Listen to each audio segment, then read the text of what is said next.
तेजस्विनावधीतमस्तु मा विद्विषावहै। ॐ शान्ति शान्ति शान्तिः। We've all assembled here today and for the next 4 days to study the Bhagavad Gita. What is its relevance in our lives today? Unless we understand this, we are not going to be consistent, sincere, or genuine in our efforts to understand it. So before we embark on the study of the 7th chapter, let's take a look briefly at what does the Bhagavad Gita do to us. It converts, transforms ordinary mortals into extraordinary human beings. This is something that no other school of knowledge does. You take the premium educational institutions in the world today, you find whether it's an IIT or IIM or Harvard or Stanford or whatever it is, what do? They pick the best, the extraordinarily talented people, and then give them a few tips on how to succeed. The difference between them and the Bhagavad Gita is that the Bhagavad Gita reaches out to the lowest among human beings. An ordinary person, no extraordinary talent, and addresses him or her wherever they are and lifts them to the highest state of perfection. And how does the Gita do that? It helps us to deploy our inner resources, the power that lies within. The least intelligent human being has this infinite power within. And the Gita is all about tapping into this power and rising to the highest level of perfection. This is something that we need to understand. This is something that never occurs to us because our vision, our sight can go only so far, no further. And therefore it is that we don't even consider the possibility that I may rise to a level of perfection that all of us are striving for. It never occurs to us. Just as before Roger Bannister ran a mile in 4 minutes, it was considered impossible for the human system to run that fast. The moment he crossed that barrier, the moment Roger Bannister ran a mile in 4 minutes, so many others did it. What was the difference? The difference was, before he ran that mile in 4 minutes, it was considered impossible and therefore nobody tried it. So also with us. We are consumed by our own inner obstacles. Diwali is just over. What is Diwali all about? Diwali is about fighting the deadliest opponent, the deadliest enemy that we can ever face, and that enemy lies within. What is this enemy? The enemy, the demons that we have to fight, the ghosts that we have to exercise from within us are waves of diffidence, of self-centeredness, of selfishness, ego, negativity that haunts us right through our life. And Diwali reminds us of the fact that it is possible to overcome these demons. And so, crackers are burst the whole night, representing this inner battle. through this long life of ignorance that we are living. And when we fight these demons within, as dawn approaches, we emerge triumphant, awakened souls, purified individuals represented by the early morning bath. And then you don a new personality, signified by new clothes that you wear. Now today all this is forgotten and all that we do is go shopping, Diwali shopping. How about transforming ourselves into this new personality? And when you don this new personality, all sweetness comes forth. You exude a sweetness that pervades all your transactions, interactions with the world. Therefore it is that on Diwali day you distribute sweets. So Diwali is to be celebrated not just once a year, but every day of our lives. Every day we're facing challenges. Every day we need to overcome obstacles. A case in point, thanks to the sporting field, we always get examples. An outstanding example of this is Sachin Tendulkar in the Nagpur one-dayer. Long before he overcame the Sri Lankans, he had to fight the enemy within. And what was this enemy within?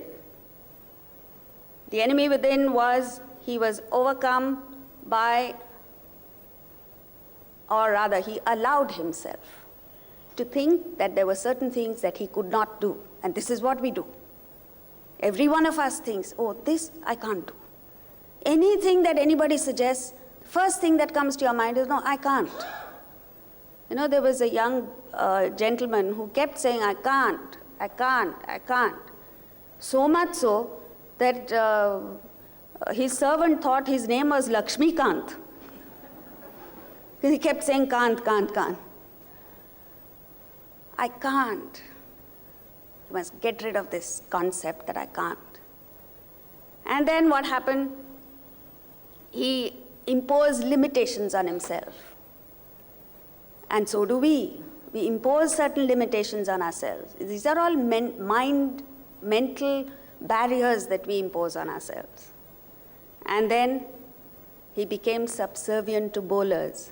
He made them appear more deadly than they were. And so also we do that. We make the world appear more powerful than it is. The world is not powerful. It appears powerful because we lend it the power to crush us. Anybody who stands up to the world understands the world is not powerful at all compared to the power that we wield. And so it's all about, are you going to be a conformist all your life, or are you going to stand up for what you believe in? Particularly in India, we become so complacent, so conformist. Even to think differently from the totality, the Mahat, is considered a crime today, even if it is in the positive. Why? Think afresh, think anew. Stalwarts, stars, top stars in every field of activity allow themselves to get confined, limited, because they don't allow fresh thought to enter their minds. And one of the most outstanding things that the Gita does is it opens your mind to fresh thought, to a new way of looking at life, which perhaps you never considered before. So it's all about how you break your own defensive, negative mindset. And once you do that, the journey becomes so thrilling. And then you emerge a victor. You go beyond the fixers, the manipulators, the power brokers of the world. And when you emerge triumphant, you, who the world had dismissed as a loser, now force the world to take notice of you. And it's all about this inner victory. So therefore, how do we deploy this power within is the question. The law of life is, as you think, so shall you be. It is the thinking that determines your performance, your mindset, your achievement, everything is determined by the thoughts that you entertain. When? Not once in a while, every day. Throughout your life, what are the kind of thoughts that you entertain? This is what determines your performance. As you think, so shall you be. So we as individuals, we as Indians, don't lack in competence. Our competence has already been proven. But what we lack is in confidence. And it is this confidence that the Bhagavad Gita gives. Have you seen the movie Iqbal? It's about the story of every one of us. How, if you have a dream, if you have a vision, and you pursue that vision with consistency, with determination, dedication, how you can overcome the most insurmountable obstacles and emerge victorious. So the Bhagavad Gita is all about the Iqbals of the world, the Ekalavyas of the world, the Prahaladas of the world, where the system was up against them and yet they conquered the world.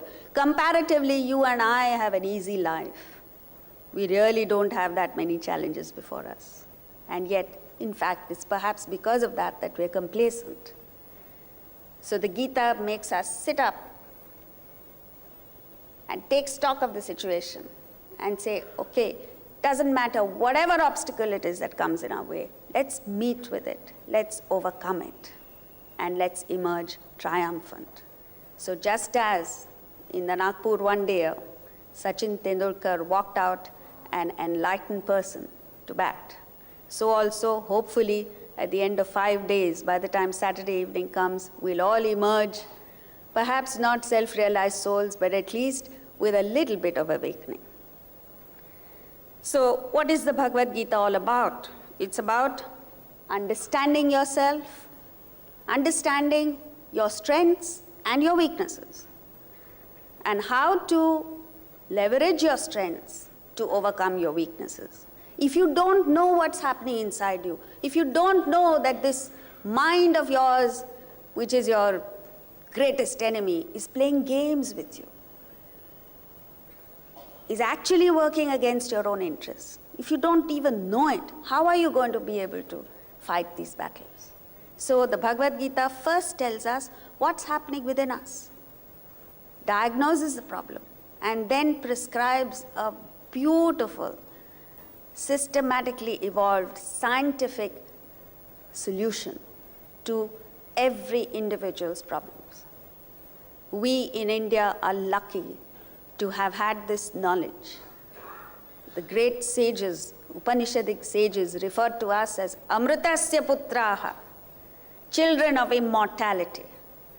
And being children of immortality with this amazing knowledge before us, you cannot allow yourself to go down the drain, which is what we're doing right now. So Napoleon said, there are two powers in the world, the power of the sword and the power of the spirit. And he said, the spirit has always vanquished the sword. If you look around in the world today, you find everybody opting for the sword. Sword means not just literally sword, but material strengths. The power of money, the power of connections, the power of political strength, military strength, all kinds of things we depend upon. Today, compared to the best in the world, perhaps we don't have as much. We don't have the military strength that the US has. We don't have the economic clout. We don't have the financial strength. But even so, we have the power of the spirit.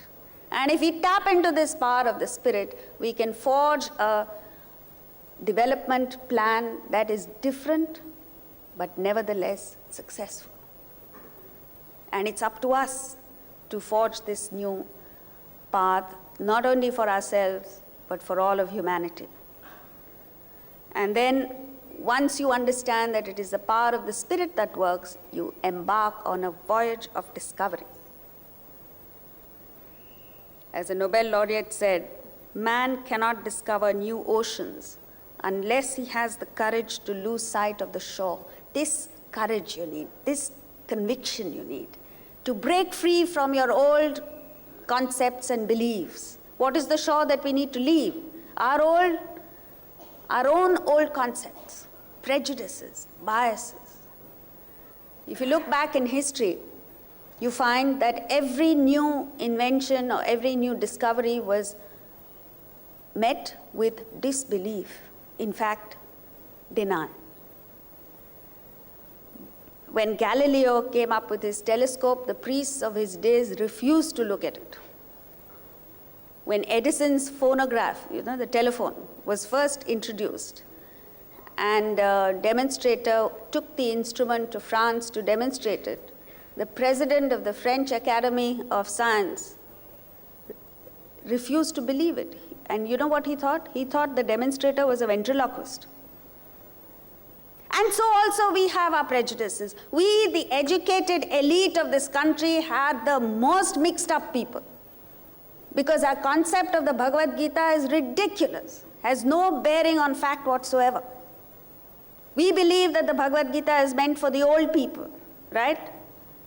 So if a youngster comes, the other day, I happened to take one of my students, a young girl with me, to meet a person who's the president of an association that is supposed to uphold Indian culture. Look at the irony of it. And the first thing he does is takes a look at her and said, "What are you doing with her Bhagavad Gita?" As if to say I was untouchable.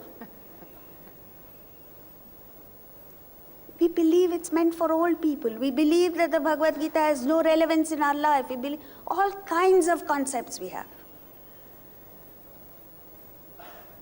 More than 50 years ago, we attained political freedom. But when are we going to attain intellectual freedom is the question. The freedom to look at things afresh, with our own intellect, and not with the baggage of the past. Just because somebody, the British, decided that whatever we had was useless, we don't have to believe that.